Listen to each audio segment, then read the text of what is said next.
Hi guys, I'm Linoshka. Welcome back to my channel. So today I'm taking you on a journey called the Poder Chronicles. If you're Goan, you already know who the Poder is. If you don't, well, the Goan local bread maker or baker is known as the Poder, and today we are celebrating the Goan local bread in all its forms. So let me take you through this beautiful journey, culinary feast. So if you already haven't subscribed to my channel, please do so, and if you like this video, please leave a nice big fat thumbs up. See you soon. This edition of the Poder Chronicles was at Jamming Goat, a quintessential Goan beach bar featuring all-day drinking, foot tapping music and dining deep into the night at Utorda Beach, South Goa. Hi guys, good evening. Welcome to the Jamming Goat and to the Poder Chronicles. My name is Nolan, Mascarenhas, and this is a project that is very close to my heart. What it basically does is it takes into focus our fantastic Goan breads, and we do something of an international format twist, marrying certain flavors to certain breads. We have a wide variety of breads in Goa. Super excited to basically host it at the Jamming Goat. As you can see the menu right next to us. Pocket size, pocket friendly with international twist and flavor. Looking forward to seeing you guys soon, and I will catch you when I see you. Cheers.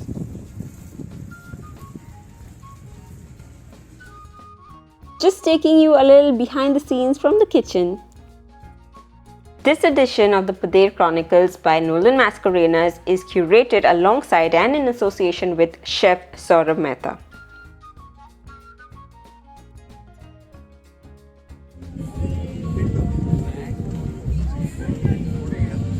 Hi guys, welcome to Jamming Goat. My name is Nolan Mascarenhas, and with me is the maestro behind this amazing creation, what you can see in front of us. It also happens to be our lovely chef's birthday today. The idea and objective is very simple. The Poder Chronicles is something we both basically got together with in order to facilitate and uplift the infrastructure of our local Goan bread. So what you see in front of us is only locally produced bread in a different avatar and a different format. So with chef's creativity, he is someone who's brought international flavors and married the two together, and it's for all of you guys to see. I'm going to hand it over to chef to talk about his creations, and I'll butt in as and when required. Thank you. So, first of all, about the Poders, you guys know very well about it. Obviously, being a Goan, obviously you know how they do it. The biggest challenge to bake a Goan bread is the oven.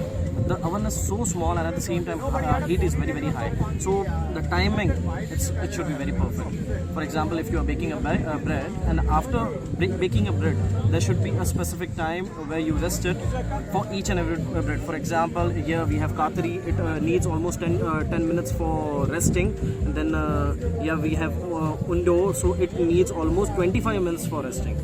If you don't give that specific rest, you will not get the consistency what you are having, the texture of it coming up and all. So we'll start with this. We call it Goa Bun. The reason is we are using pure Goan ingredients. For example, the bun what we are using, it's undu. That's the right pronunciation, That's right? Right? So I'll just deconstruct it for you and just open it up so you can get chef's creativity in this. So the top yellow things, yellow flowers you are seeing, that are local snapdragons what we are using. It gives you a very good pungent flavor. Then the red thing you are seeing, actually that's a tamra bhaji made in our way. That's like the amaranth. That's the amaranth, and these are edible flowers anyway. Exactly. Yeah. And then the base, the patty you are saying, it's considering mixed wild mushrooms that we have picked from the local markets. So they are doing it from the hilltops nearby, and obviously the bun. So overall, the thing that's the reason we are calling it Goa in a bun. And also these are small bite size, so it borders tapas and it borders a main course of sorts, because look at the size portioning. One can comfortably consume one and then go on to the next, and that's the reason why we played around with the variety and textures of various breads. Exactly. And moving on to the next one, chef, tell us about this one. Okay, one of my favorite, and at the same time most experimental dish ever, I must say. Doing caffeal. So first of all, the name banana not real. Actually, very funny Easy name. Love it. Yeah. So we wanted to do something vegetarian and cafe, and at the same time there should be a meatiness. Obviously, there should be. So the best vegetable I found was raw bananas. Cooking it or considering pan sear it, keep it al dante. The base is your kaffir masala, local kaffir masala. Then we have. I'm going to deconstruct it so people can see. Yeah. Then we have some of the very good, very well cooked raw bananas, and yes, the local katri pav. It has a very interesting texture with the raw banana, because when you batter fry it and you deep fry it, you can do it once, you can do it twice around, and then you can get a different texture accordingly with Exactly. the kapri. So that's like really amazing. Yeah. So now moving on to the carousel, and we'll move this one up front, and this is one of the most beautiful presentations I believe is it's like a garden in a pav.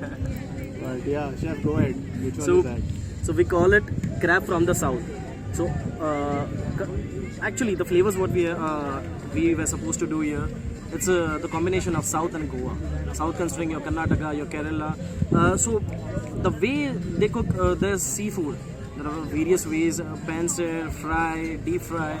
So we are doing the same way. The crab what we are using, it's soft shell crab, very well dusted with malga podi. So actually that gives you a very good texture to your crab. Texture, yeah. And at the same time, the best bun for that is the local pav. Right? We call it pav. You know, when you go to Bombay and you go to places around, that word has carried forward and gone across everywhere. So when you say pav, people don't realize, you know, they refer to us as pavs when we are in Bombay and stuff like that. So like you're a pav or you're from Goa or something like that. So we feel very proud about it. Another thing which is brilliant in terms of cultural symbiosis, from a coastal point of view, this is obviously a crab. Also, it happens to be our neighboring states, which everyone basically loves. But the textures are so different in terms of the spices used, in terms of the produce and marrying it with certain flavors. And the beauty is we have something with a Kerala twist to it. At the same time, we have our famous in-house balchao. Yeah. So we have a balchao base over here, which turns out to be really flavoursome, and it marries both the textures perfectly. So you get that crunch, you get a little bit of sweetness, you get a little bit of a sour tinge when you have a bite as an aftertaste. So it just turned out really well. Exactly. I must say, if you're going to Maharashtra, you will find lots of things in the bun. But this is the only thing you can get in Goa for sure. Right. And last but not the least, we have one more over here, which is something of people's favorites, which we found out. It was quite a task. I'm going to let Chef talk about it first, and then I'm going to tell you everything that we had to deal with from the get-go. So yeah. So the name is really interesting. We call it Chai Pe Chancha. So there was a time when I used to go to school. My day used to start with jam, bread, and chai. So actually wanted to convert something, and at the same time, he was like he wanted to do something in Karkon, and it should be a dessert. because that for all of us who know it, that bangle bread, as we call the kakon, is just so hard, and we're used to it growing up, and it's kept for a day or two. You know, we should love having it for tea time around this time in black tea. We would break it and then we would dip it in that and let it soak enough so we don't break our teeth and go to a dentist after that, chef. So what we did was the most important thing for us was the texture. Because our litmus test for this, which we were trying, this has been one of the most difficult breads to play around with. Our litmus test was basically breaking it with a spoon, like a plain spoon without picking it up or anything. So you can imagine something so hard to be like that perfect glaze with a berry butter. We have a strawberry berry butter around it, and we've soaked it enough to basically have that it's soaked in all the goodness. At the same time, it's very soft. So it turned out to be like a very interesting bagel format, right? Exactly. Like a half bagel format. And you can tell us about the mousse. That was something really interesting. Okay, so obviously converting to a dessert, and the main thing in the overall dessert is obviously the karkon. How to give that texture that you feel that you are having a breakfast and it's the same thing. Very easy. We soaked it in agave tea, something like agave tea made in an Irani way. So it's a black tea, and the mousse what we are doing, basic masala chai converted into mousse.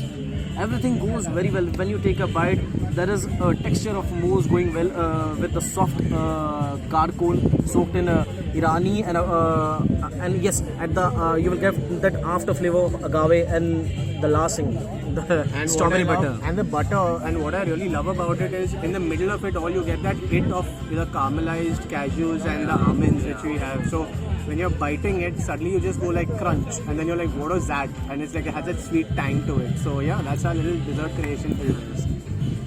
So for sure, this is the most most difficult dessert ever, I must say. Considering a breakfast thing, that also such a hard bread. The But process we is had very- a blast curating this. It's the whole thing is very local. If you notice, in terms it's a global cuisine format of what we try to do with different textures and tastes and bring it to a local format. This is going to be an ongoing menu at Jamming Goat. It's going to keep on changing as per new creations that chef comes up in mind. And this is basically supporting our local economy out here, as we said before.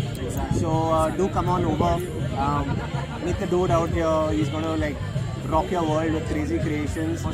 And thank you so much for this, chef. Look forward to collaborating very soon, man. Yeah. So for me personally, I think I really enjoyed in the savory section the raw bananas with the kafriel. I really didn't think in my head that it would give that lovely meat-like texture, because if you already know, for the past 2 years I've not had any land animal meat, and I've experimented with other stuff like jackfruit or dried oyster mushrooms or vegan meat which is available through companies, but this was something different, and to have it locally available and putting that mixture of a very Goan touch of vindaloo or kaldeen, like I tried Nolan's previous Poder Chronicles with tofu. It's different, but this time the texture was bang on. It just feels very home, when you brought up in Goa and raised eating certain things. So that was really great. And of course the dessert was everything that you could imagine and more. It's really stitched in my memory forever more. And it was amazing to have this bangal bread or kakon soaked in Irani chai, as chef has already explained. It took a lot of trial and error, but so worth it, along with this strawberry butter and this chai mousse in the center. The moment I had it, it brought so many emotions rushing back to me, and I started analyzing why is it so. I love how food can really move you so much. So I began analyzing, and I realized it's because it plunged me back into my childhood and all these memories of rushing to school while still your mom insisting that you should have breakfast. So you have your bread butter jam dipped in tea while still rushing and still savoring each and every bite. So memories just flood in, and it was a whole experience, and I'm so happy to have experienced this. Maybe you should try it out soon at the next Poder Chronicles. If you have already, do let me know your comments, how you liked it, and yeah, see you soon in the next video. Bye.